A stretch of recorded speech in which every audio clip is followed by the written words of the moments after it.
శ్రీ గురుభ్యో నమః. శ్రీ రమణ సద్గురుదేవాయ నమః. గురూపదేశ రత్నమాల్లో మనం చెప్పుకున్న అంశం సాక్షి అంటే ఎవరు అన్న అంశాన్ని చెప్పుకున్నాము. అది బహుశా మీరు మళ్ళీ రెండోసారి వినిపించి బాగా గుర్తుంటుందని అనుకుంటున్నాను. విన్నామమ్మా.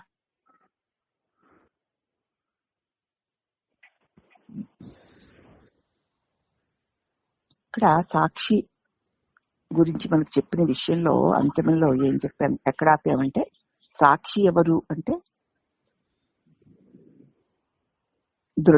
దృశ్యమైనటువంటి ఈ మిథ్యా జగత్తులో మనం జన్మిస్తున్నాము అని చెప్తున్నాం.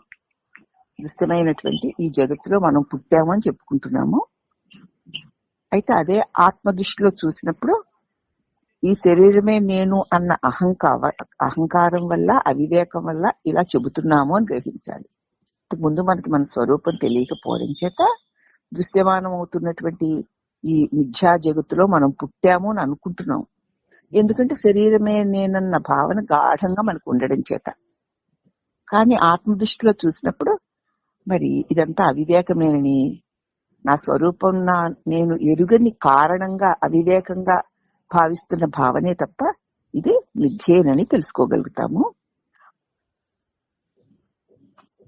అని చెప్తూ, అహంభావం పోవడం చేత పొందే అఖండాత్మ దృష్టితో చూస్తున్నప్పుడు ఎప్పుడైతే అహంభావము, నేను దేహాన్ని అన్న భావన మనం మన స్వరూపపు గుర్తుని ఎంత ఎక్కువగా పెట్టుకుంటూ ఉంటామో అంత ఎక్కువగా మనకి దేహాత్మ భావన తొలగిపోతుంది. అప్పుడు అహంభావన పోవడం చేత మనకి అఖండాత్మ దృష్టితో చూడగలుగుతున్నప్పుడు ఈ ప్రపంచమంతా ఆ సద్వస్తువైన ఆ పరమ ప్రకాశమైన తనలోనే ఉంది అని మనకు తెలుస్తుంది. ఓహో, సద్వస్తు మన స్వరూపం ఏమిటి? పరమ ప్రకాశం, తెలివి, దానిలోనే ఇదంతా తెలియబడుతోంది. నన్ను విడిచి ఇదేమీ లేదు అని మనకు తెలుస్తుంది. ఇక స్వప్నంలో కనపడే అనేక దృశ్యాలు స్వప్నాన్ని చూసేవాడి కంటే వేరుగా లేనట్లు మనమే అయిన ఆత్మ యందు ఈ జాగ్రత్తలో అన్య వస్తువుల్లా కనపడుతున్నది కూడా మనల్ని విడిచి లేదు అని మనం తెలుసుకోగలుగుతాం. అప్పుడు అవాస్తవమైన సర్పదృశ్యం పోయే వరకు దానికి ఆధారమైన వాస్తవమైన తాడు కనిపించదు కదా. పాము అన్నది అసత్యం, వాస్తవం కాదు. కానీ అది దానికి ఆధారమైనటువంటి తాడు మనకి తెలిసినప్పుడు అది పాము కాదు అని మనకి తెలుస్తుంది. అలాగే అవాస్తవంగా కనపడుతున్న ఈ జగదృశ్యమంతా తొలగిపోయే వరకు అధిష్టానంగా ఉండే నీ స్వరూపమైన సత్య ఆత్మ మనకి తెలియబడదు. నీ స్వరూపంలోనే, నీ ప్రకాశంలోనే, నీ మీద ఆధారపడే ఇదంతా అనేకంగా ఉన్నట్లు కనిపిస్తోంది. అలాగే తాటి యందు పాము ఉన్నట్లు కనిపించింది. పరిశీలించి చూస్తే పాము కాదు, తాడు ఆధారంగా ఈ పాము అన్నది భ్రమ వల్ల కలిగిందని తెలుసుకున్నట్లుగానే తెలివి స్వరూపమైన, ప్రకాశ స్వరూపమైన నాయందే అజ్ఞాన భ్రమ కారణంగా ఈ జగత్తు అనేక నామరూపాలతో ఉన్నట్లు చూస్తున్నాం ఇంతకాలం. ఎప్పుడైతే జ్ఞాన దృష్టితో చూసేసరికి ఈ అనేకత్వం అన్నదంతా ఉట్టి భ్రమేను, వాటిలన్నిటికీ ఆధారమైన ఏకమైన సద్వస్తువే నేను అని నీకు అనుభవం గోచరం అవుతుంది. కాబట్టి భగవాన్ రచించిన నేననే గ్రంథంలో ఈ విషయమే చెప్పారు. ప్రపంచం సత్యము అనే భావం పోయినప్పుడు మాత్రమే పరమాత్మ జ్ఞానం కలుగుతుంది. ఇప్పుడు మన చేత మన కట్ట ఎదుట తెలియబడేటువంటి నానా రకాల నామ రూపాలతో, అనేక రకాల వ్యక్తులతో, వ్యవహారాలతో, కష్ట సుఖాలతో, బాధలతో, మోహంతో, ఏదో భక్తితో, భజనతో, దేవుడి పేరుతో, రాక్షసుల పేరుతో అనేక రకరకాలుగా మనకి తోస్తున్నదంతా మన భావానికి అనుగుణంగా తోస్తుంది. అవునా? ఒకడికి రాక్షసుడు, మరొకడికి దేవుడు. మరి ఎలా సాధ్యం? ఒకే వ్యక్తి రెండు విధాలుగా ఎలా కనపడతాడు? అది మన భావన. మన భావనకి అనుగుణంగా బాహ్యంలో ఉన్నటువంటి దృశ్యమంతా మనకి తోస్తోంది. అసలు ఈ బాహ్యంగా ఉన్నటువంటి దృశ్యము దేని వల్ల ఉంటోంది? ఈ వ్యక్తులు వేరువేరుగా ఉండి రాక్షసుడు, దేవుడు, మంచివాడు, చెడ్డవాడు అన్న వేరే భావాన్ని వదిలేద్దాం. అస్సలు ఇది దేని వల్ల తోస్తోంది అని గనక పరిశీలించి చూస్తే తెలివి స్వరూపమైన తెలివన్నా, చిత్తన్నా, జ్ఞానమన్నా, ప్రకాశమన్నా, ఆత్మన్నా, బ్రహ్మమన్నా అదే. ఆ ప్రకాశము వల్ల ప్రకాశములో భావానికి అనుగుణంగా అనేకముగా ఉన్నట్లు తాత్కాలికంగా కనిపిస్తుంది. ఇది తాత్కాలికంగా కనిపిస్తుంది. ఇప్పుడు ఇలా ఉంది, రేపు ఇలా ఉండదు కనుక తాత్కాలికం అన్నారమ్మా. తాత్కాలిక సత్యము అంటారు. ఇప్పుడు దీని అసత్యము అని ఖచ్చితంగా అంటే మనం అనుభవంలో ఉంది గనక సత్యం ఎట్లా అవుతుంది అనిపిస్తుంది. కానీ ఇప్పటికి ఇది సత్యమే గాని ఇది తాత్కాలికము. ఇప్పటికి ఇలా ఉంటుందంటే రేపటికి ఇలా ఉండదు అన్న జ్ఞానం కలగాలి. ఇప్పుడు లేదు అని అనుకొని మనల్ని మనం మోసగించుకునే దానికంటే రేపటికి ఇది ఇలా ఉండదు కదా అని కనుక అనుభవంలో మనం చూసుకుంటే ఇప్పటికి ఇది సత్యంగా ఉంటుంది కానీ రేపటికి ఉండదు అని మనకి తెలుస్తుంది. అప్పుడు ఈ ప్రపంచం యొక్క సత్యము అనేటువంటి భావన నీ యొక్క పరిశీలన ద్వారా నీకు తొలగిపోయినప్పుడే పరమాత్మ జ్ఞానం కలుగుతుంది. ఓహో, ఇది ఇలా రకరకాలుగా మారుతూ ఉన్నట్టు ఉంటూ ఉండకుండా పోతోంది అని నీవు నీ సత్యజ్ఞాన దృష్టితో చూసినప్పుడు మరి ఉండేదేది? నేను అలాగే ఉన్నాను, ఇవన్నీ ఇలా ఇలా నా దృష్టిలో నా ప్రకాశంలో కలుగుతూ తొలుగుతూ వెళ్ళిపోతున్నాయి అని కలుగుతుంది. ఆ పరమాత్మ జ్ఞానం పొందిన జీవితమే జీవులకు నిజమైన సహజమైన జీవితం. ఈ జ్ఞానం కలిగి ఎవడైతే జీవిస్తున్నాడో వాడే నిజమైన జీవితాన్ని జీవిస్తున్నవాడు, సహజమైన జీవితాన్ని జీవిస్తున్నవాడు. మరి ఏ విధమైన జీవితమైనా సరే, బ్రహ్మలోక నివాసమైన జీవితమైనా సరే అవన్నీ గణనలోకి రావు. గొప్పవేం కావు, లెక్కించి ఆహా ఓహో అనుకునేవేవి కావు. బ్రహ్మలోకమైన ఇది బ్రహ్మలోకము, ఇది ఆనందమయము అని అనుకునేవాడు అక్కడ ఉండాలి. అక్కడ ఉండకపోతే వాడు బ్రహ్మలోకంలో ఉండేవిటి, నరకంలో ఉంటే ఏమిటి? ఇది నరకము అని గుర్తించిన వాడికి కదా నరకం యొక్క బాధలో సుఖాలు తెలుస్తాయి. ఈ ప్రపంచం సత్యం అనే భావన నీవు నీ విచారణ పూర్వకమైన సత్య దృష్టితో గ్రహించినప్పుడు మాత్రమే నీకు పరమాత్మ జ్ఞానం ఆచరిస్తుంది. ఇటువంటి పరమాత్మ జ్ఞానం పొందిన జీవితమే సహజ జీవితము. మిగతా ఇటువంటి స్వరూప జ్ఞానం పొందని జీవితం అంతా అసహజ జీవితమే. మరి అది అసహజము, అటువంటిది మిథ్య, అసత్య జీవితం అన్నమాట. ఇటువంటి సహజ జీవితే సత్యం. ఇంకా ఏ విధంగా ఎక్కడైనా ఏ లోకంలోనైనా ఎలాగైనా సరే ఉన్నా అవి ఏవి గొప్పది కావు. ఈ సహజ జీవితమే అన్నిటికంటే గొప్పది. ఏది ఉన్నా అది నేనుండడం వల్లనే. అది భూలోక, భువర్లోక, సువర్లోక, మహాలోక, జనలోక, తపోలోక, బ్రహ్మలోకంతో సహా ఏ లోకాలైనా సరే అది ఫలానా లోకము అని గుర్తించే తెలుసుకోగలిగే ఒక జ్ఞానస్వరూపము ఉంటేనే అవి అన్ని ఉన్నట్లు తోస్తాయి. కాబట్టి ఆ జ్ఞానస్వరూపము నేను లేకపోతే ఏదీ లేదు, నేను సదా ఉండు సచ్చిదానంద స్వరూపాన్ని అని గుర్తించుకోగలగడమే నిజమైన జీవితము, నిజమైనటువంటి జన్మ సార్థకత్వము, నిజమైన స్వరూప అనుభవము అని చెప్పారమ్మా. అదే తత్వానుసంధానం. తత్వానుసంధానం అంటే ఈ రకంగా చేసుకోవాలి. తత్ అంటే అది కదా, త్వం అంటే నేను అదే అయి ఉన్నాను అన్న దానిని మనం ఏది అది అంటే ఏమిటి? ఇది అన్నదంతా దేనికి తెలియబడుతోందో అది. అదెవరు? నేనేగా, నాకేగా ఇవన్నీ తెలియబడుతున్నాయి. కాబట్టి అతత్ అంటే నేను, స్వం అంటే నీవు, అంటే ఇదిగా తెలియబడేదంతా నన్ను విడిచి లేదు. ఎన్ని ఉన్నా నేననే తేజోస్వరూపం ఉంటేనే అని తెలుసుకోవడమే. తెలుసుకున్నప్పుడు ఈ మానవ జీవితమా ఏ జీవితమా అన్నది శరీరాన్ని బట్టి జీవితం అన్నారు గాని సజీవ చైతన్యానికి జీవితం ఏమిటి? అన్నిటికీ జీవాన్ని ఇచ్చేది అదే. కాబట్టి నేను సచ్చిదానంద స్వరూపాన్ని అని తత్వానుసంధానమందు ఎవరైతే దృఢంగా ఉంటారో వారికి మించిన వారి ఎవ్వరూ లేరు అని చెప్తూ ఈ తత్వానుసంధానం అన్నది సంపూర్తయింది. తర్వాత మూడవ భాగంలో తత్వ అనుభవం, తత్వ అనుసంధానం తెలిసింది కదమ్మా.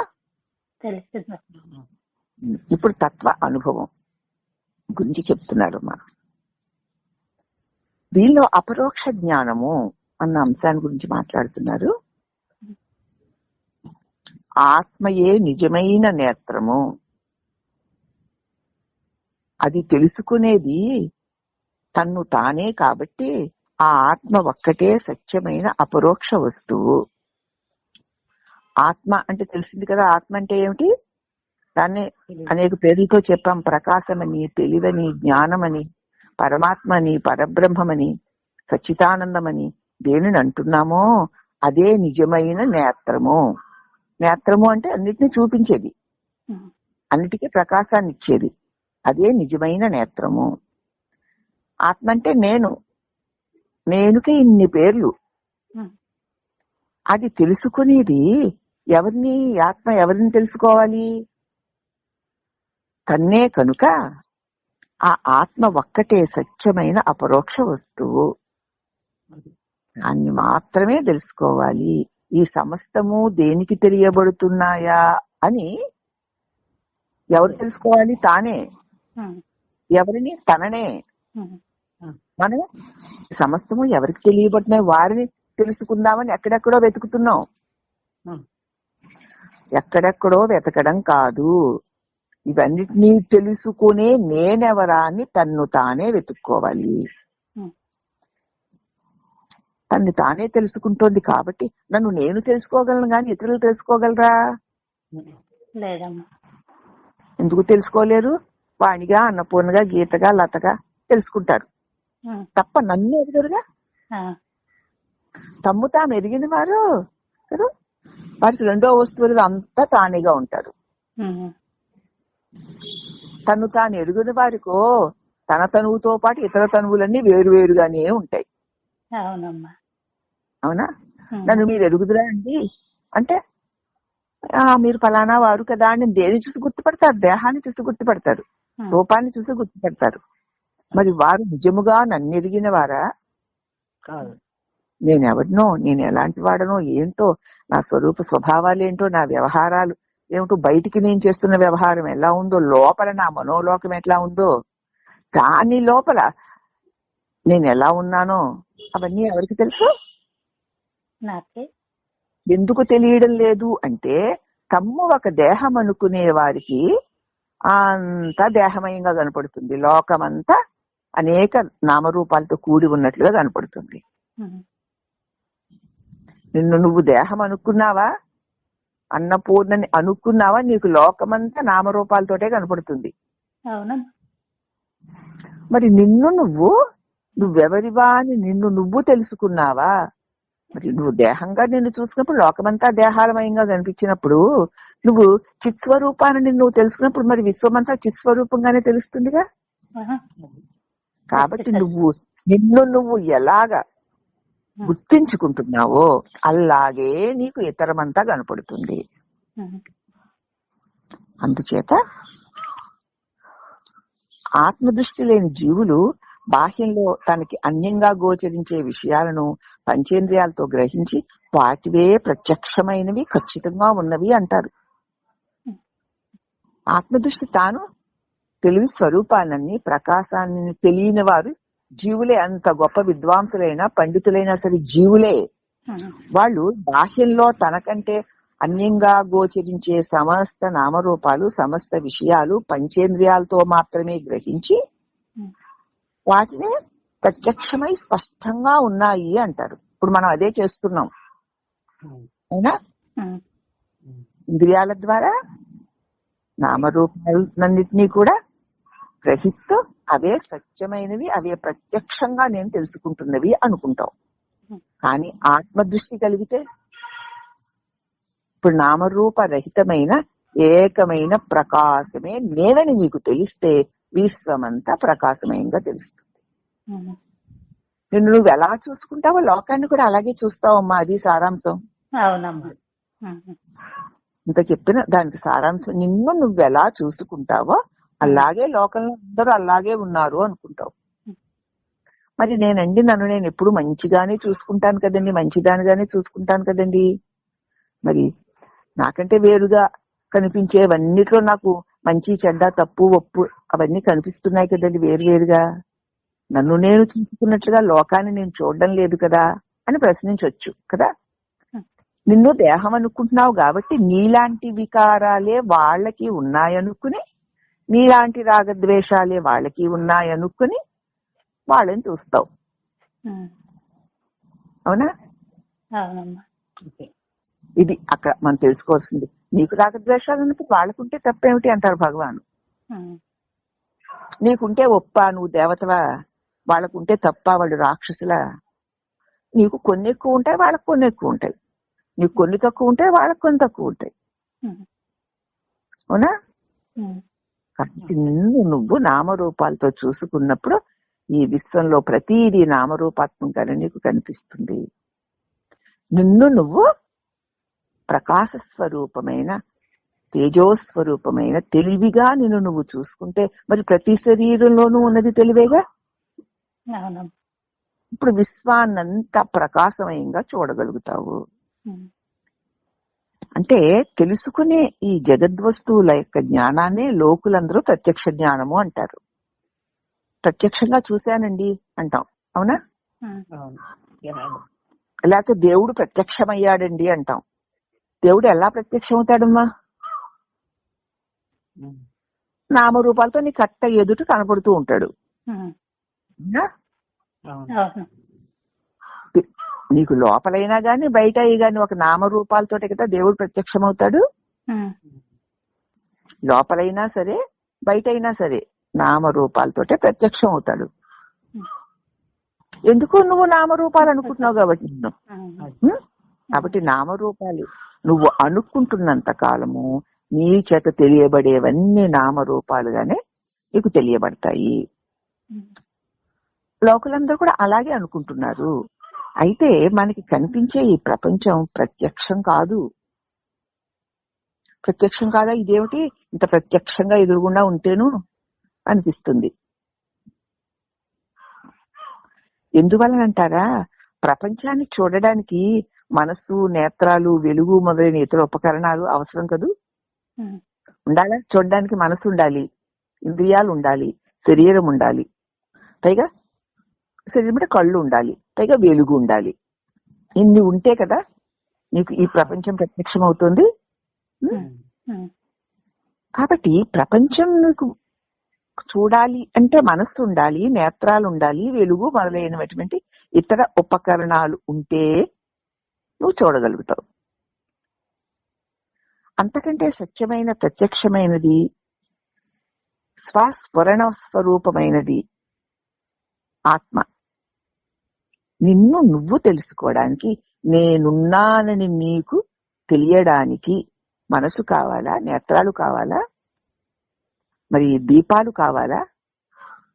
ఏం కావాలి? కాబట్టి నేను ఉన్నాను అనే తొలి జ్ఞానానికి, నేనున్నానన్న నీ తొలి జ్ఞానానికే కదా తర్వాత ఇది జగత్తు, ఇది చెట్టు, ఇది పుట్ట, వీడు మిత్రుడు, వీడు శత్రుడు, ఇది కష్టము, ఇది సుఖము అని ముందు నువ్వు నేనున్నానని ఉన్నాకనే కదా అవన్నీ ఉంటున్నాయి. అవునా? నువ్వు లేకుండా ఉన్నాయా? మరి నువ్వు ఉండడానికి ఏమన్నా కావాలా? మరి ఈ జగత్తు ఉండడానికి ఏం కావాలి? నీ తెలివి స్వరూపం ఉండాలి, నీ తెలివి ఉండాలి, దానిలో మనస్సు ఉండాలి, ఇంద్రియాలు ఉండాలి, బయట వెలుగు ఉండాలి, అక్కడ దృశ్యం ఉండాలి. ఇన్నిటి మీద ఆధారపడి నీ చేత తెలియబడుతున్న ఒక చిన్న దృశ్యం ఇది. అది సత్యం అంటున్నావు, ప్రత్యక్షం అంటున్నావు. కానీ ఏ అవసరం లేకుండానే నీకు నేవే ఉన్న నువ్వట నీకు తెలియదట. ఆహా, దాన్ని నేనెవరా అని తెలుసుకోవడానికి 7 లోకాలకు వెళతాము అనుకుంటున్నాం. ఇంతకంటే భ్రమ, ఇంతకంటే అజ్ఞానం ఉందా? ఆ తొలి జ్ఞానాన్ని తర్వాతనే కదా ఈ జగత్తు మొదలైన ఇతరాలన్నీ ఉన్నాయి అనే జ్ఞానం కలుగుట చేత అవి ప్రత్యక్షాలు కావు. తానే తనకి తానే నిత్య ప్రత్యక్షమై సత్యమై దుఃఖరహితమైన ఆనందమై ఉన్న నాకు నేనే తెలుసు ఉన్నానని, నేనున్నానని నాకే తెలుసు కదా. నాకు నేను ప్రత్యక్షమే అయి ఉన్నాను. నిజంగా నాకు నేను ప్రత్యక్షమై ఉన్నాను తప్ప, అదే సత్యమైన ప్రత్యక్షం తప్ప, ఇక ఇది ఉంటే అది ఉంటే ఏవో ఉంటే తప్ప తెలియలేనివన్నీ ప్రత్యక్షాలు కావు. ఈ ప్రత్యక్షమైన కనపడుతున్న ఈ జగత్తును తెలుసుకోవాలంటే ఈ పరికరాల్లో ఏ ఒక్క పరికరం లేకపోయినా దానికి లేదు, ఉనికి లేదు. మరి ఇవేవి లేకపోయినా ఉనికి కలిగి ఉన్నదేదో అది నీవే. నీకు నువ్వు ప్రత్యక్షానివి. ప్రత్యక్షము అంటే నిన్ను నువ్వే తెలుసుకోగలిగినటువంటి చిస్వరూపానివి అని సెలవిచ్చారు. మరి అంతఃచక్షువైన ఆత్మకి త్రిపుడిగా చూసే దృశ్య జ్ఞానం కలగదు. మరి లోపల ఇప్పుడు మన తెలివి ఏమిటి? లోపల నేత్రం కదా. కన్నుకు కన్ను అన్నారుగా, కన్నుకు కన్నై, కన్ను లేక కనువారు. కన్నుకు కన్నై ఉన్నవారు ఆ కన్నుకి కన్నే లేదు. అదే నీ స్వరూపము. మరి అనంత చక్షువైన ఈ ఆత్మకి త్రిపుటిగా చూసే దృశ్య జ్ఞానం కలుగుతుందా? నీ తెలివి స్వరూపానికి ఉన్నావు కదమ్మా, ఉన్నానని తెలుసుకొని ఉన్నావు కదూ. అది అంతులేని, ఆరని, ఎవరు వెలిగించక్కలేని, స్వయంగా సదా ఉండు ఆ జ్ఞానము. అవునా? అవునమ్మా. అదే అంతశ్చక్షువు, అదే ఆత్మ, అదే నువ్వు. అటువంటి ప్రకాశ స్వరూపమైన ఆత్మకి త్రిపుటిగా చూసే దృశ్య జ్ఞానం, త్రిపుటి కదా, చూసేవాడు, చూడబడేది చూపు. అలా చూసే ఈ దృశ్య జ్ఞానము ఆ ఆత్మకు ఉంటుందా? కలుగదు. ఎందుకంటే శక్తివంతమైన జ్ఞానాగ్నిలో ఈ దృశ్యాలన్నీ గ్రహించబడి ఆత్మమయంగా గోచరిస్తాయి. అతడికి దృశ్యం మీద ధ్యాసే లేదమ్మా. తన స్వయం ప్రకాశము యందు తాను ప్రకాశమై ఉన్నాడు. సూర్యుడికి ఆయన చేత తెలియబడి ఈ జగత్తు మీద ఏమైనా ధ్యాస ఉంటుందా? ఉండదు కదా. అలాగే స్వయం ప్రకాశమైనటువంటి ఈ ఆత్మ నేత్రానికి తెలుసుకునేవాడు, తెలియబడేది, తెలివి లాగా దానివల్ల తెలియబడుతున్నటువంటి ఈ జగత్తు యొక్క దృశ్య జ్ఞానం కలుగుతుందా అంటే కలగదు. ఎందుకు అంటే అతిశక్తివంతమైన జ్ఞాన అగ్ని స్వరూపంలో తాను అఖండ జ్ఞాన స్వరూపాన్ని తన్ను తానే చూసుకుంటూ ఉండేవాడికి ఈ దృశ్యాలన్నీ దహింపబడి అంతా ఆ ప్రకాశమయంగానే గోచరిస్తుంది. దాన్ని మనం పట్టుకుని ఉన్నప్పుడు తెలుస్తుంది. ఊరికి చెప్పే మాటకి తెలియదు. ఇది విని ఓహో ఆహో అనుకుంటే తెలియదు. నువ్వు నేనున్నాను తెలుసు కదా, నన్ను నేను ఎరిగి ఉన్నాను అన్న దానిని నువ్వు అంటి పెట్టుకుని ఉన్నప్పుడు, నీతో నీవే ఉన్నప్పుడు, నీవు నీవే అయి ఉన్నప్పుడు, అట్టి నువ్వు లేకపోతే ఉండలేనివన్నీ నిజంగా లేకుండా అయిపోతాయి. అది నిజమైనటువంటి ముముక్షువైనటువంటి ముక్తిని కోరే సాధకుడు చేయవలసిన ఏకైక సాధన. ఏం కష్టం? ఏం కావాలి నీకు? నేనున్నాను అన్న దానిలో నువ్వు నిలిచి ఉండడానికి కష్టం ఏమిటి? ఏ వ్రతాలు, ఏ నియమాలు, ఏ నిబంధనలు, ఏ ధన కనక వస్తు సహకారాలు, పరిస్థితులు, ప్రకృతులు, పరిస్థితులు, ఎన్నిటి మీద ఆధారపడితే ఉండగలిగినటువంటి ఈ జగత్తు సత్యమని ఇంత గట్టిగా నమ్ముతున్నావే, మరి దేనితోటి అవసరం లేకుండా, దేని ఆధారము లేకుండా నీకు నువ్వే ఉండగలిగితే నిన్ను నువ్వే విశ్వసించలేని అజ్ఞానమే ఈ జన్మల దరిద్రం. దానికి చెప్పారు భగవాన్ ఉపదేశాలలో, దృశ్యవారితం చిత్తమాత్మన. చిత్స్వరూపమును నీవు చిత్తై ఉంటుంటే దృశ్యమంతా నివారింపబడినటువంటి ఆ చిత్ స్వరూపమే, నీ చిత్తమే ఆ చిత్తు. ఆ చిత్వ దర్శనమే తత్వదర్శనం. ఆ ప్రకాశం ఉన్నాను అని ఎరుగు ఉండుటయే నీ నిజస్వరూపం అని చెప్పారు. దృశ్యవాదితం చిత్తమాత్మన చిత్వ దర్శనం తత్వదర్శనం అన్నది ఇక్కడ చెప్తున్నారు అనమాట. అందుచేత అంతర్చక్షువైన ఆత్మకి త్రిపుటిగా చూసే దృశ్య జ్ఞానం కలుగుతుందా అంటే కలగదు. ఎందుకంటే శక్తివంతమైన జ్ఞానాగ్నిలో దృశ్యాలన్నీ దహించబడి ఆత్మమయంగా గోచరిస్తాయి. అంతా ప్రకాశవంతంగానే ఉంటాయి. ఇవి దృశ్యాలన్నీ కూడా ఇన్నిటి మీద ఆధారపడి, ఇవి అన్నీ కూడా నా ప్రకాశం మీద ఆధారపడి ఉన్నాయి. అవునా? నాకు నేనే స్వయంగా ఉన్నాను. అట్టి నేను ఉండడమే నాకు ప్రత్యక్షం. నాతో నేనుండడమే సర్వసహజం.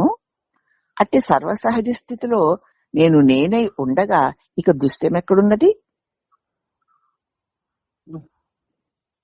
చూడ్డానికి ఏదైనా ఉంటే చూసేవాడు రావాలి. అవునా? చూసేవాడు వస్తేనే చూడబడేది ఉంటుంది. అమ్మా, అర్థమైందా? కాబట్టి అంతఃచక్షువైన ఆత్మకి త్రిపుటిగా చూసే దృశ్య జ్ఞానం కలగదు. ఎందుకంటే అనంత శక్తివంతమైన జ్ఞానాగ్నిలో ఈ దృశ్యాలన్నీ లేనివే కాబట్టి అదృశ్యమైపోతాయి.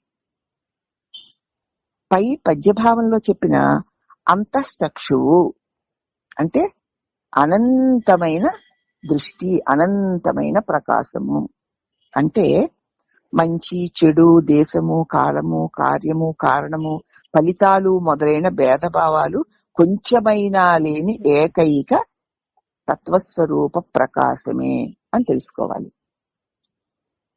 పైన చెప్పిన పద్యం యొక్క అర్థం ఏమిటంటే, అంతఃచక్షువు అంటే అనంతమైన దృష్టి. ఇది ఇది ఇది ఇది ఇది అలాగా అది ఇల్లాగా అని భావాన్ని పెట్టి చూసే దృష్టి కాదు అది. అంటే ఏమిటంటే మంచి చెడ్డ, తప్పు ఒప్పు, దేశం కాలం, పాపం పుణ్యం అనేటువంటి ఫలితాలు మొదలైన భేదభావాలు కొంచెము కూడా లేని ఏకత్వ జ్ఞానమే, ఒకే ఒక్క ప్రకాశమేనని మనం నీ స్వరూపాన్ని నువ్వు ఏకైక ప్రకాశమును అని అర్థం చేసుకోవాలి. అక్కడ ఏమీ ఉండదా అంటే నువ్వు ఉంటావుగా, నువ్వు ప్రకాశమై ఉంటావు. దేహంతో చూస్తే ఆ ప్రకాశం సంకుచించుకుపోయిన చిన్న దీపంలా కనపడుతుంది గాని దేహం నేను కాదు, ఇది నా తెలివిలో తెలియబడుతోంది అని తెలిసేసరికి నీ తెలివి దేహాన్ని విడిచి విస్తరిస్తుంది.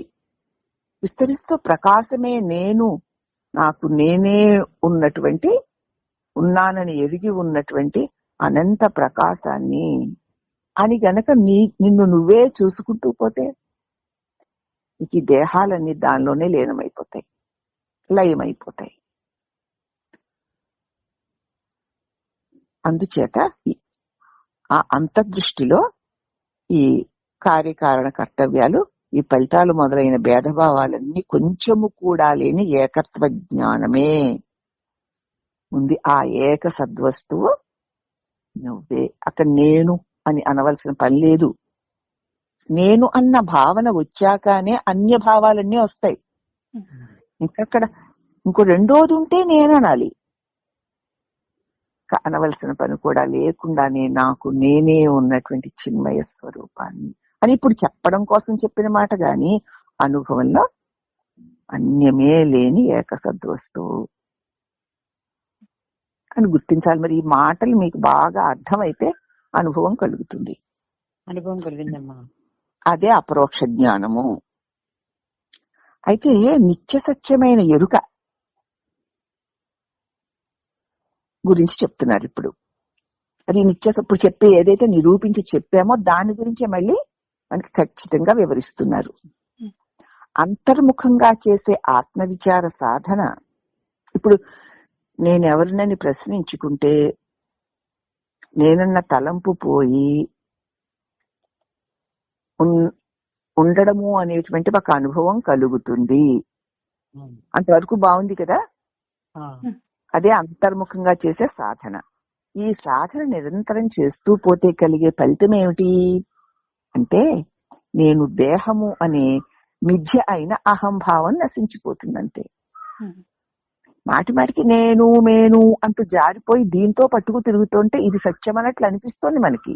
ఎప్పుడైనా విడిచామా ఏమిటి? మనం ప్రయత్నపూర్వకంగా విడిచి నేనున్నాను అన్న దానిలో నిలిచి ఉండడం నిరంతరం చేస్తూ పోతే అప్పుడు ఏమవుతుందంటే, ఈ మిథ్య అయిన ఇప్పుడు ఈ అహంభావం ఊరికే అనుకుంటే వచ్చేది, ఇప్పుడు అనుకోవటం లేదు. కాబట్టి ఈ మిథ్య అయిన దేహం నేననే అహంభావం నశిస్తుందంతే.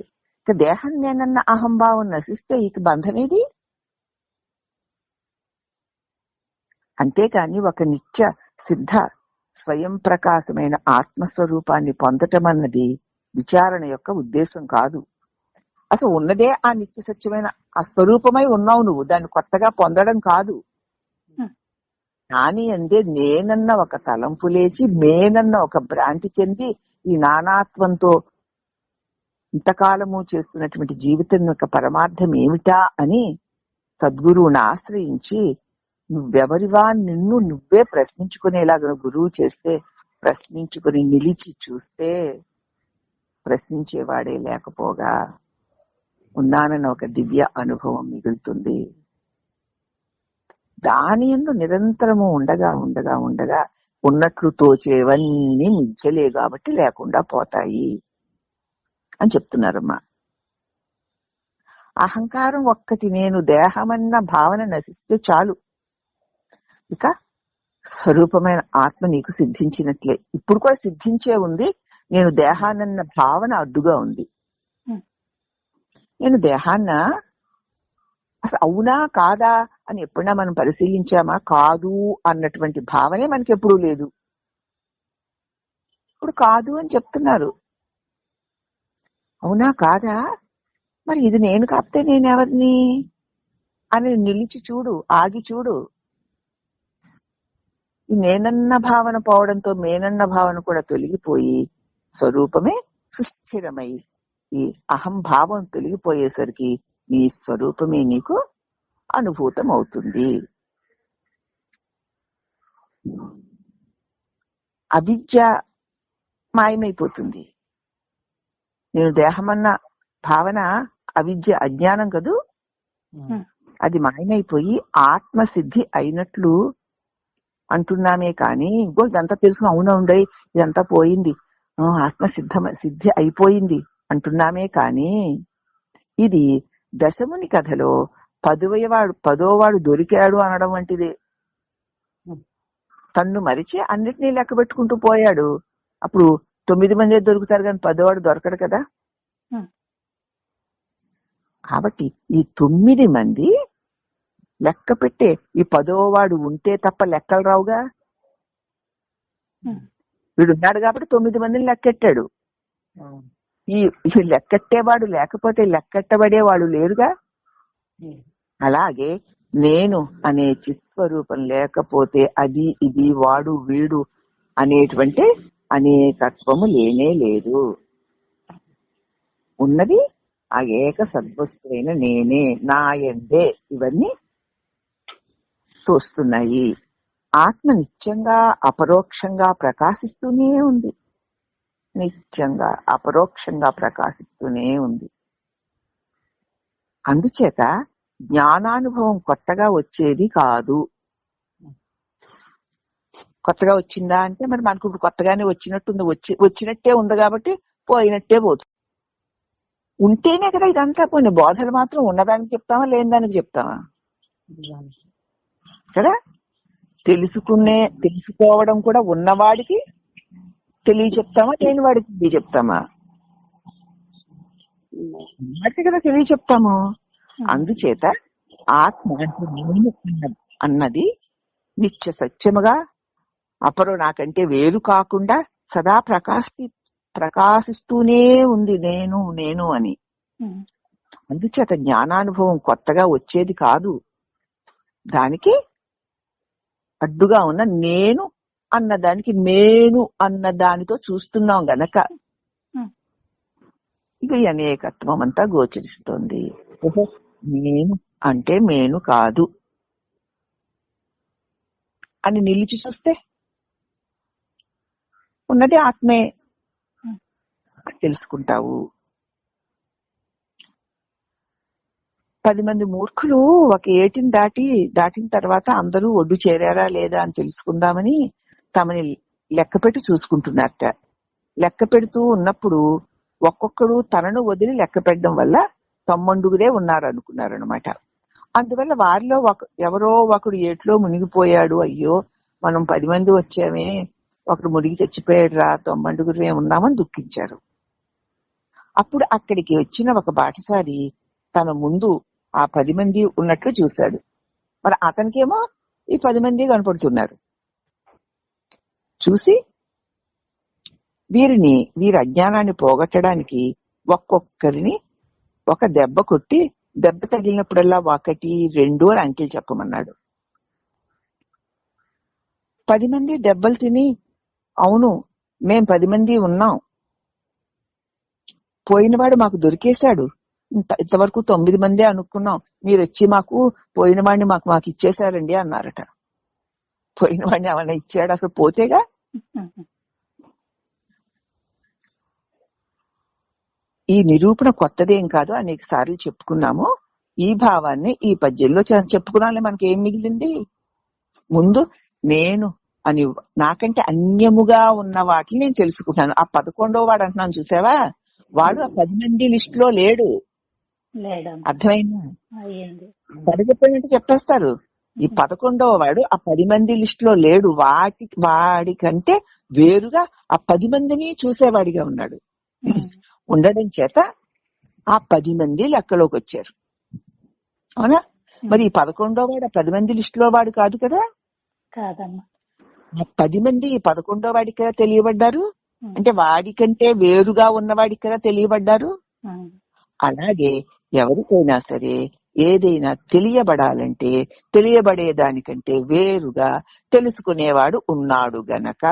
ఉమ్, తెలుసుకునేవాడెవడు? నేను. ఉమ్, నా చేత తెలియబడేవేవి నేను కాకుండా కాదు. వాటికంటే విడిగా ఉన్నాను గనక వాటిని అన్నిటినీ తెలుసుకుంటున్నాను. పైగా అట్టి నేను ఎలా తెలుసుకుంటున్నాను? నేను తెలివై ఉన్నాను గనక నా తెలివిలో అవన్నీ తెలుసుకుంటున్నాను. ఉమ్, అవునా? కాబట్టి 11వ వాడు, ఇక్కడ ఉదాహరణ చెప్పాము, 11వ వాడి వలె విడిగా ఉన్నాడు గనుక ఆ 10 మందిని చూశాడు. ఉమ్, అలాగే నేను ఈ జగత్తు కంటే జగత్తుని, ఇది జగత్తుని తెలుసుకునేవాడు. అవునా? ఉమ్, అర్థమైందా? అయ్యిందమ్మా. అర్థమైందమ్మా. ఇప్పుడు నువ్వు 11వ వాడివా? 11వ 11వ వాడుగా అంటే ఆ 10 మంది గుంపులో చేరకుండా 10 మంది కంటే వేరుగా ఉన్నావు గనక 10 మందిని తెలుసుకున్నావు. అవునా?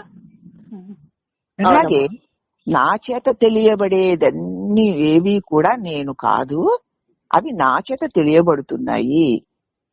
అట్టి నేను ఈ తెలియబడే వాటిని ఎలా తెలుసుకుంటున్నాను? తెలివై ప్రకాశమై ఉన్నాను అని మనం ఇంతవరకు గుర్తించవచ్చు.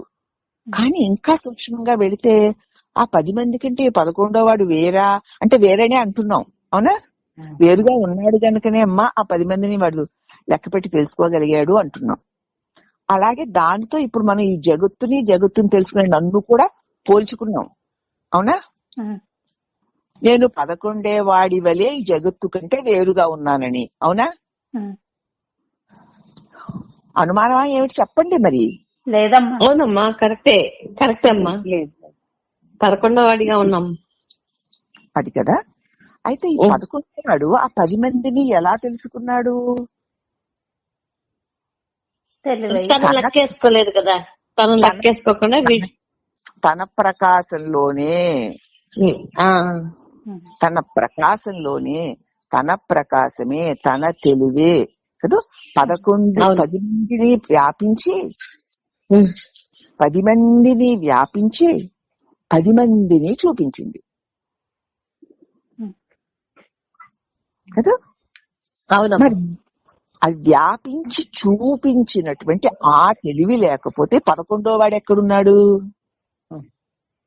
ఈ 11వ వాడు వ్యాపించి చూపించగలిగిన తెలివి గలవాడై ఆ 10 మంది నిండా వ్యాపించి ఉన్నాడు. ఇప్పుడు 11వ వాడేడి? లేదమ్మా, ప్రకాశమే. లేదు, ప్రకాశం ఉన్న ప్రకాశం. మరి ఎందుకు తెలియదు ఇందాక నీకు? అన్ని బాగా తెలిసిపోతున్నాయి కదా. మరి అందుచేత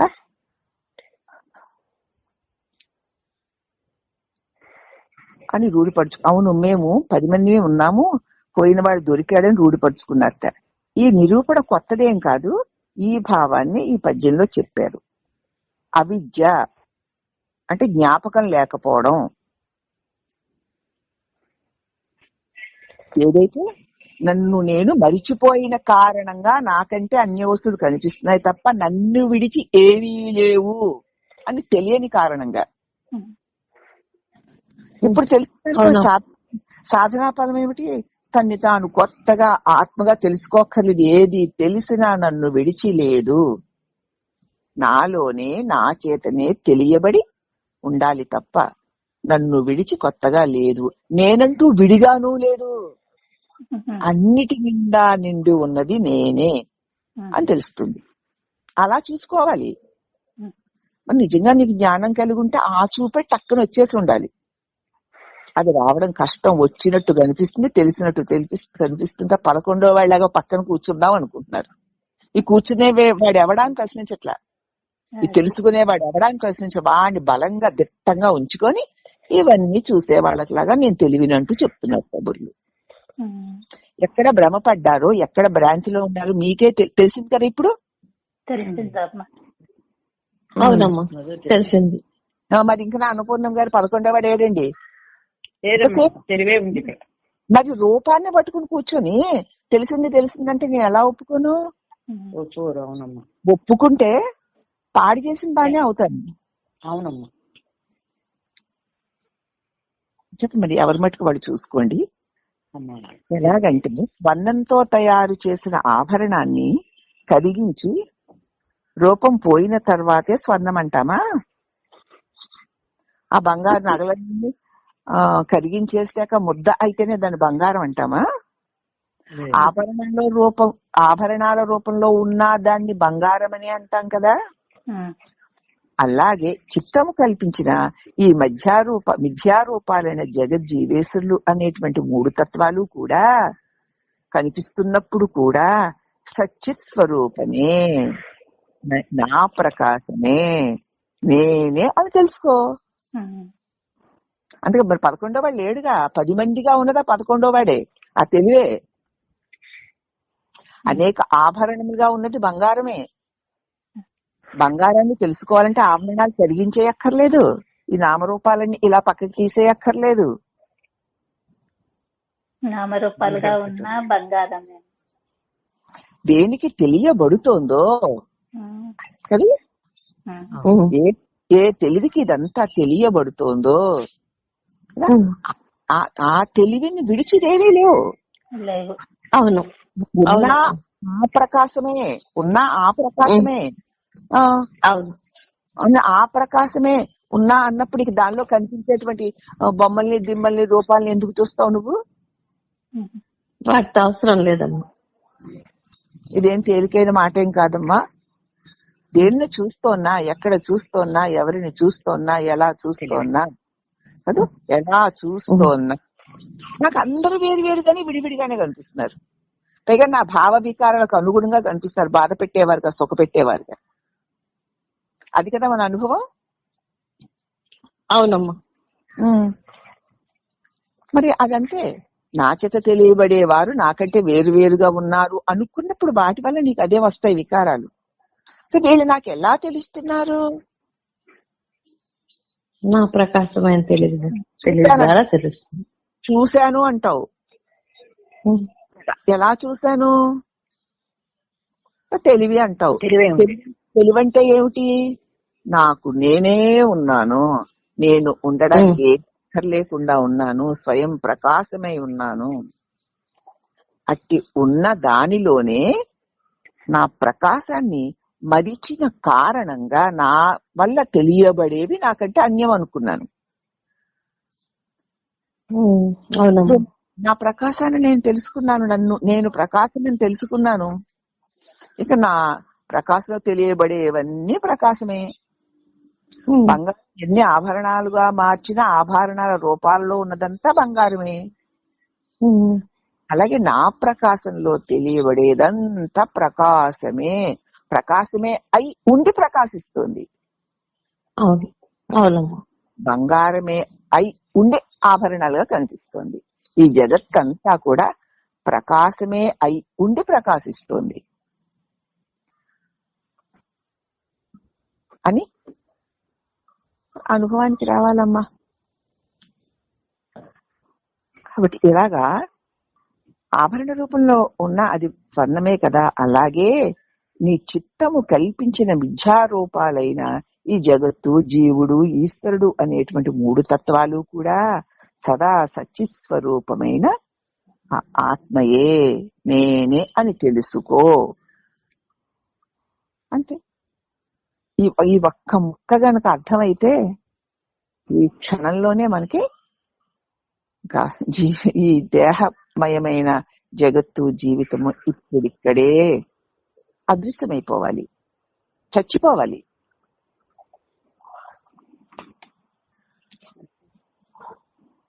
ఒక వనిత తన మెడలో ధరించిన ఆభరణాలు కనపడడం లేదని, ఆభరణం కనపడడం లేదని అంతటా వెతికి తర్వాత తన మెడనే తడుముకొని చూసుకొని దాన్ని తిరిగి పొందినటువంటిదే ఇప్పుడు మనం తెలుసుకునేది. నన్ను నేను మర్చిపోయాను, ఇప్పుడు దాకా నాకు ఏం తెలిసిందంటే ఇంత చెప్పిన తర్వాతను గురువుగారు ఎంత గొప్పగా చెప్పారో, ఇంత బాగా ఆ గురువుగారు చెప్పేశారు కాబట్టి నాకేం తెలిసిందంటే నేను మరిచిపోయాను నన్ను ఇప్పుడు నన్ను నేను తెలుసుకున్నాను అని కదా తెలిసింది. మీ అనుభవం కూడా నేనే చెప్తాను, దానికి కూడా అవుననరా? కాబట్టి తన మెడలో తడివి చూసుకొని దానిని తిరిగి పొందిందట. అంటే తాను ఎప్పుడూ దానిని పోగొట్టుకోనే లేదు. తనను వెతికి ఆత్మవిచారణ చేత ఆత్మానుభవం పొందడము అనుకుంటున్నావు. అసలు నీవు ఇది నేను అది నేను అని అనుకుంటున్నప్పుడు కూడా నీవు బద్ధుడవైన జీవుడువు కానే కాదు, నువ్వు ప్రకాశమే అయ్యున్నావు. ప్రకాశమై నీవు ఉండడం వల్లనే నీకు అన్య వస్తువులైనా ప్రకాశిస్తున్నాయి. అన్ని ప్రకాశించడానికి నువ్వు ప్రకాశమే లేకపోతే ఎట్లా ప్రకాశిస్తాయమ్మా? ఇతరమైన దానిని తెలుసుకున్నప్పుడు కూడా నీవు తెలివే అయ్యున్నావు. అవును. నిన్ను నువ్వు తెలుసుకున్నప్పుడు కొత్తగా తెలుసుకునేది నువ్వు తెలివే అయి ఉన్నప్పుడు నువ్వు తెలుసుకునేది ఏమిటి అంటున్నారు ఇక్కడ. ఏమి లేదు, తనే తెలివైనప్పుడు. ఏది తెలుస్తూ ఉన్నా నువ్వు తెలివై లేకపోతే తెలియదు కదా. అవును. మరి ఇప్పుడు నిన్ను నువ్వు తెలుసుకునేది ఏమిటి? అప్పుడు దృశ్యాలుగా చూశాను, నేను జగత్తుగా దృశ్యాలుగా భావాలుగా చూశాను. ఇప్పుడు ఉన్నది ఎంత తెలివై చూస్తున్నాను, తెలివై ఉండి ఉన్నాను. చూడడానికైనా నువ్వు ప్రకాశమై ఉండాలి. దృశ్యాలుగా చూడడం కాదండి, ఆ తెలివే నేను అయ్యున్నానమ్మా. దృశ్యాలుగా చూసినప్పుడు కూడా తెలివే ఉన్నాను. తాను ఎప్పుడూ బద్ధుడైన జీవుడు కాదు. మరి అప్పుడు తెలివై ఉన్నారో, నువ్వు ఇప్పుడు ఏమై ఉన్నారో మరి. అప్పుడు ఇప్పుడు ఎప్పుడు తాను బ్రహ్మమే అనే జ్ఞానం సుస్థిరంగా కలగాలి. సుస్థిరంగా కలగాలి. ఇప్పుడు నీకంటే అన్య వస్తువు నీకు గోచరిస్తుందా? ఒకవేళ గోచరిస్తే నిన్ను విడిచి లేదు కదా. నువ్వు సత్యమా, ఆ వస్తువు సత్యమా? నేను ఉండడం సత్యం. నువ్వు ఉండడం సత్యమైతే నీ ప్రకాశంలో గోచరించేది కూడా సత్యమై ఉండాలిగా. సత్యమే ఉండాలి. అది సత్యమే ఇప్పుడు తెలిసింది కదా పూర్తిగా. మరి నీ చేత చూడబడేది సత్యమే, నువ్వు సత్యమే, ఉన్నది సత్యమే. సత్యమును విడిచి ఏదీ లేదు.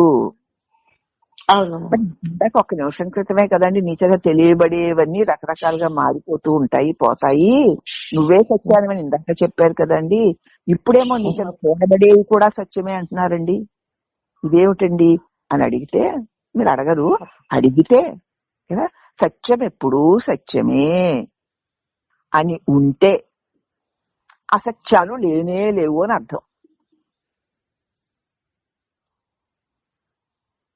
సత్యం ఎప్పుడు సత్యమే కదా. సత్యమే. వాళ్ళు ఉన్నప్పుడు సత్యమే కదా, లేనప్పుడు సత్యమే, ఎప్పుడు సత్యం, ఎప్పుడు సత్యమే అని ఉన్నప్పుడు నామరూపాలు తోచనసలు నీకు. ఒక తోచినా అవి అసత్యాలు అన్న భావనే లేదు, సత్యాలు అన్న భావనే లేదు, అసత్యాలన్న భావనే లేదు. నిన్నే చెప్పాను, తనువెల్లా ఉన్న నిన్ను, అనేక అవయవాలతో ఉన్న నిన్ను దానికంటే వేరుగా ఎందుకు ఎలా చూడవో అలాగే ఉంటుంది. అత్యంత మర్మంగా వ్యవహరిస్తున్న ఇంద్రియమైన అహంకారం ఎంత రహస్యంగా, ఎంత మాయతో ఈ వ్యవహారాలు తెలుసునట్టు ఆహా ఇది తెలుసు అది తెలుసు అన్నట్టు అత్యంత మర్మంగా వ్యవహారం చేస్తున్న ఇంద్రియమైనటువంటి ఈ అహంకారము అంటే మనసు అని, జీవుడని ఏదైనా అనుకోండి, ఈ అహంకారానికి పేర్లవి. ఈ అహంకారము ఎవరిని గురించి విచారించి తెలుసుకోవాలి? అంతేకాని ఇతర మార్గాలలో ఎంత ప్రయత్నించి శ్రమ పడినా హృదయంలో సదా ఉన్నటువంటి ఆత్మనిధిని పొంది సుఖించలేడు. అత్యంత మర్మంగా ఉంది మన నేను కదా. అహంకారం తాను అహంకారంగా ఉంటూనే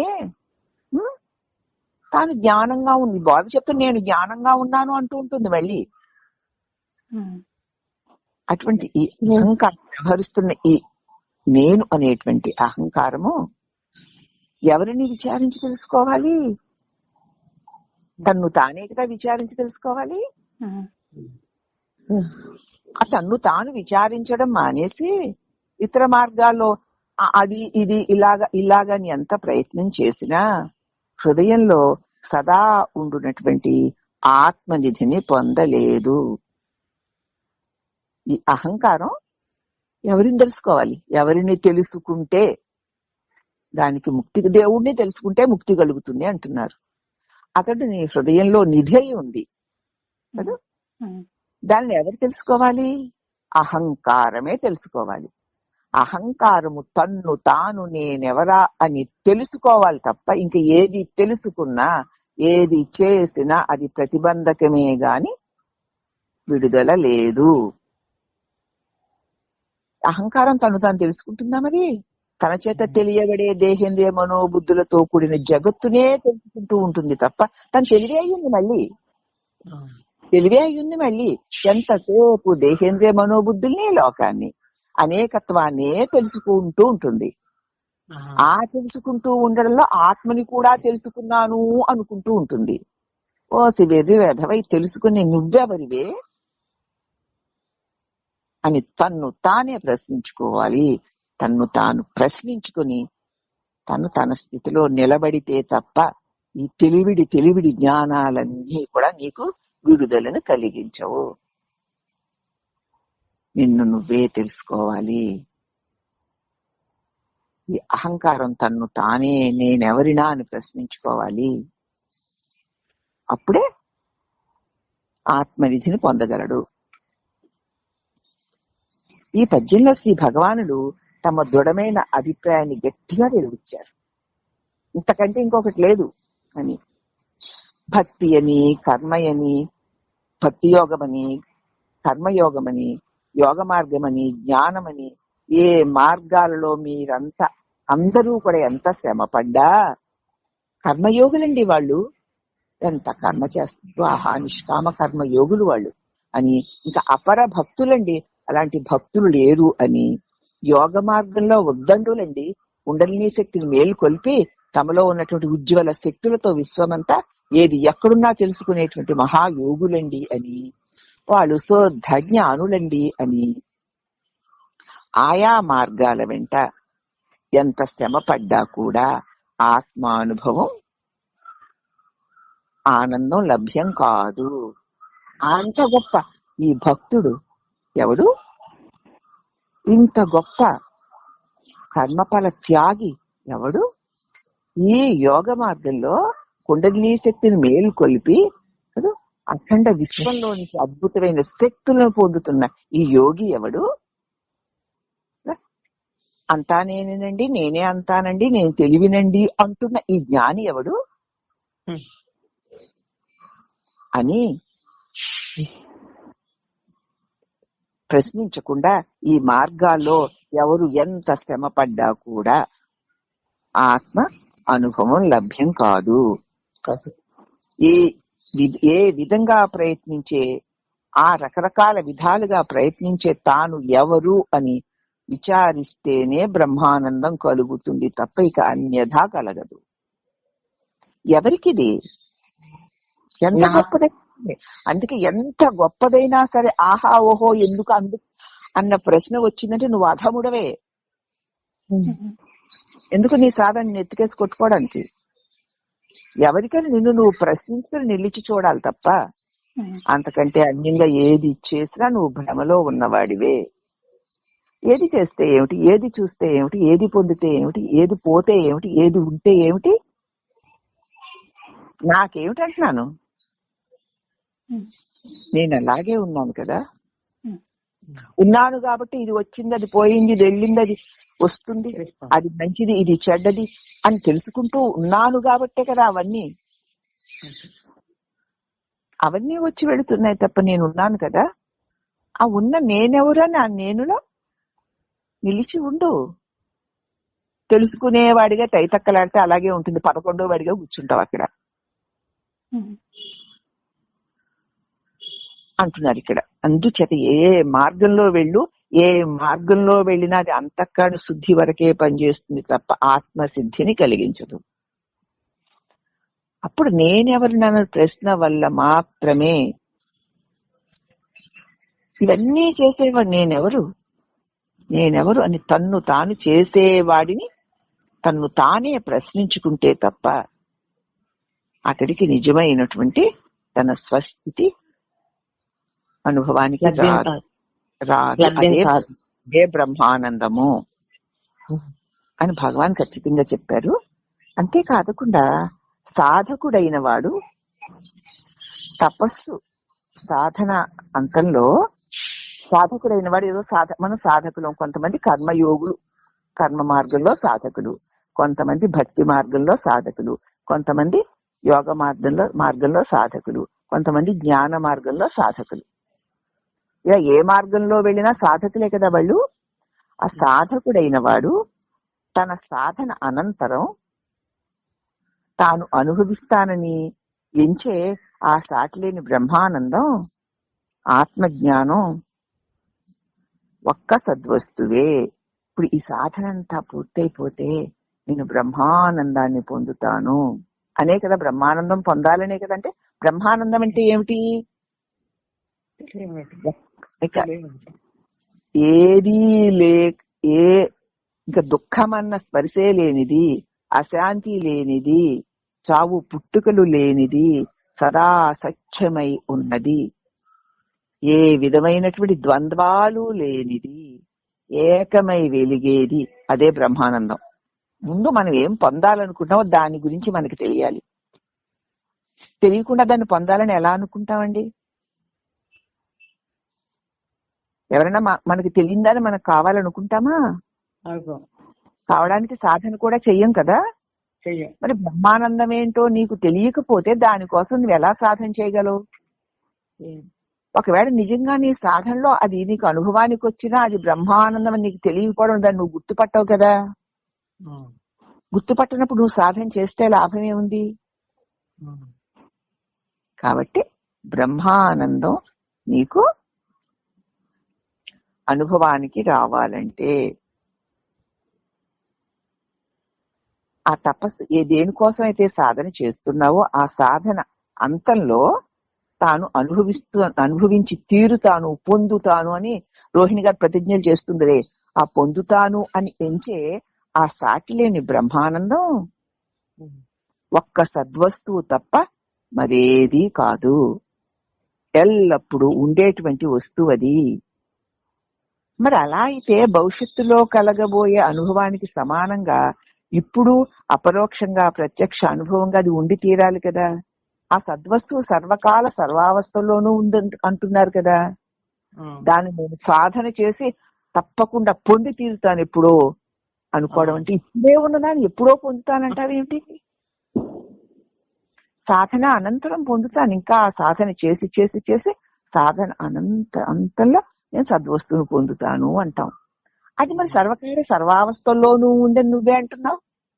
ఆ సర్వకాల సర్వావస్థల్లోనూ ఉన్నది నేను అని నాకే ఉన్న తెలివి అంటున్నావు.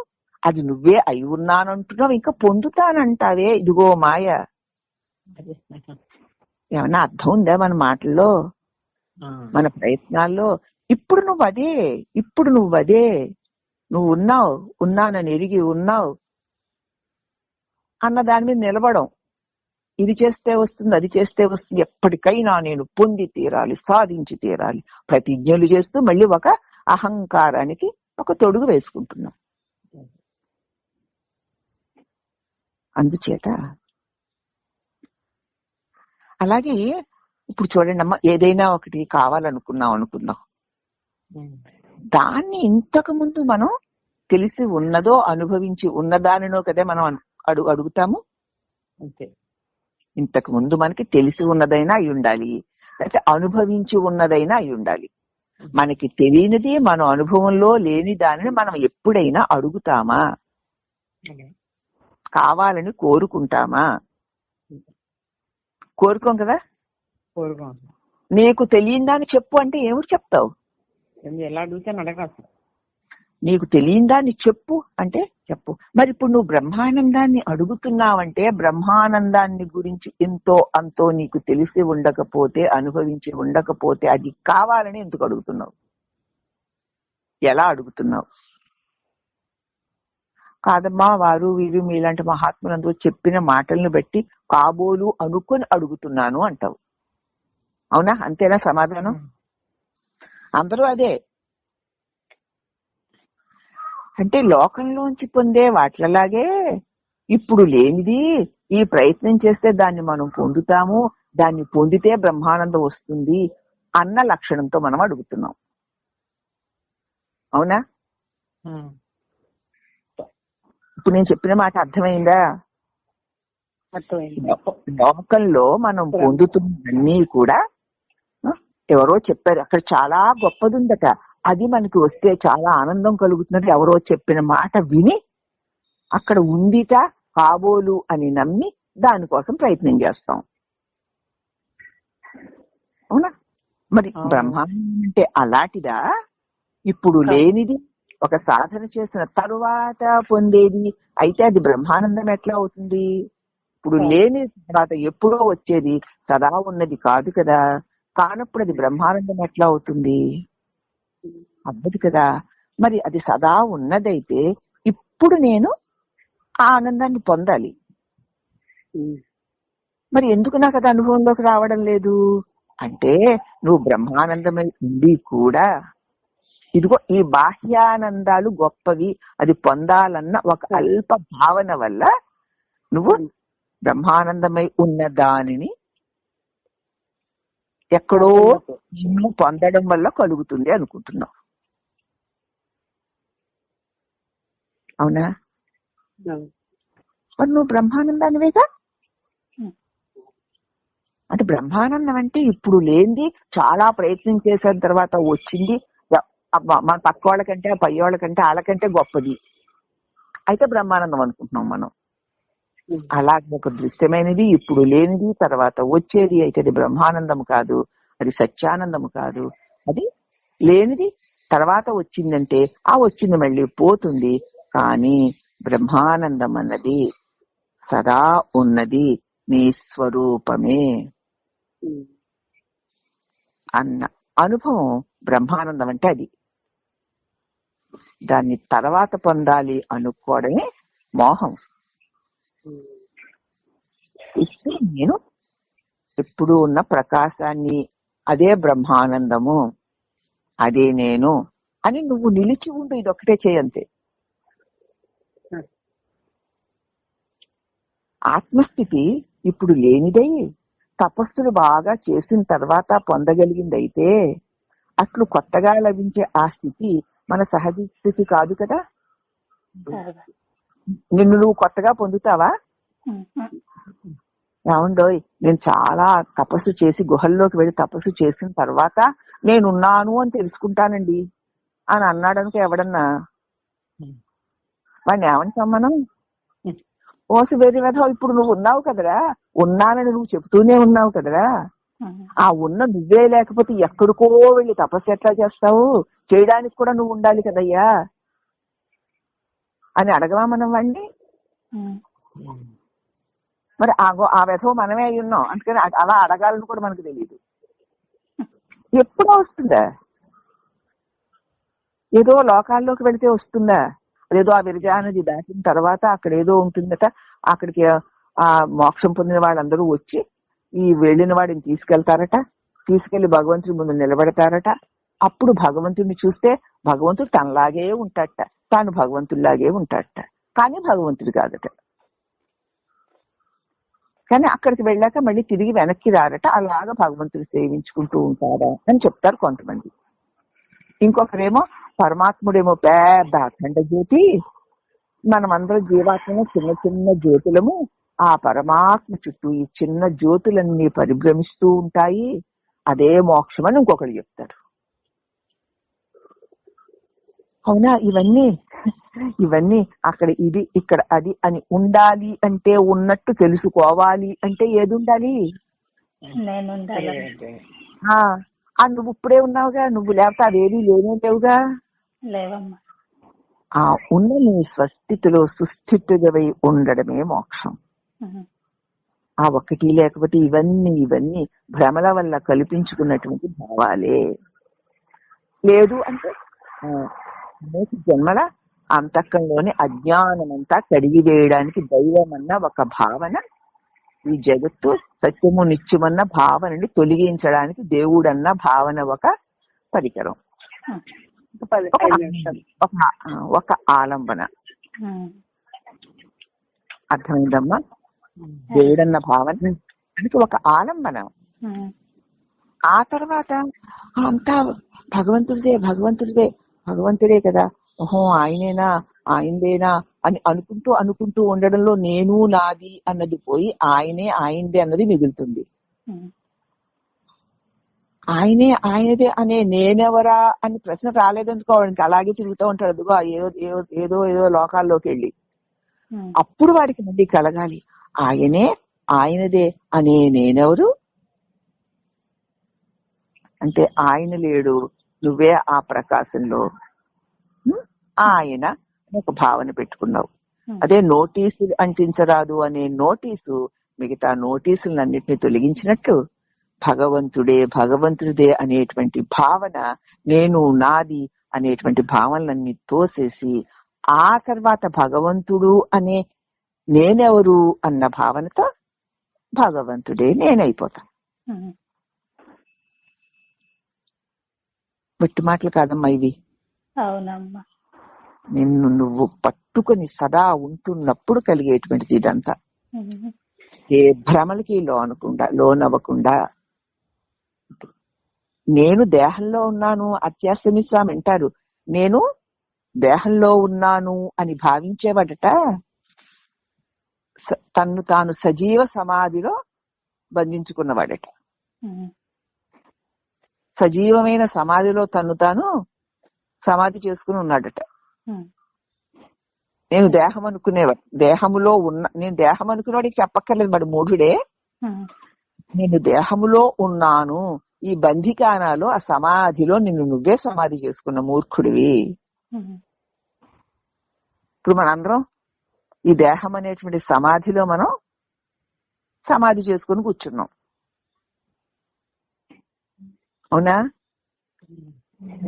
సమాధిలో ఉన్నావా నువ్వు? సమాధానంలో ఉన్నావా? సమాధానంలో సమాధిలోనే ఉన్నాం. నేను దేహంలో ఉన్నాను అనుకున్న వాడిని సజీవ సమాధిని కట్టుకుని దానిలో తన్ను తానే సమాధి చేసుకుంటున్నవాడు అన్నారు. అయితే దేహం నాలో ఉన్నది అన్నవాడు, దేహములో నేనున్నాను అన్నవాడు సజీవ సమాధిలో ఉన్నవాడు కదా. బతికి ఉన్న శరీరం అనే సమాధిలో తను తాను బంధించుకున్నాడు.